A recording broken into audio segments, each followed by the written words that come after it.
La pista ja existia, però es va remodelar amb motiu del Campionat d'Europa d'Atletisme que s'ha celebrat a Barcelona aquest estiu passat. Es va intentar homologar per donar un millor servei als atletes que venien de tot el continent i per poder-la homologar en un futur i que no tingués un equipament més per poder fer competició atlètica.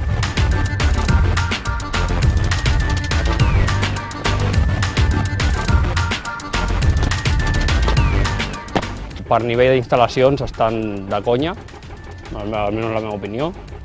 Quan vinguin més bon temps tenim la platgeta al costat, que podem anar quan vulguem.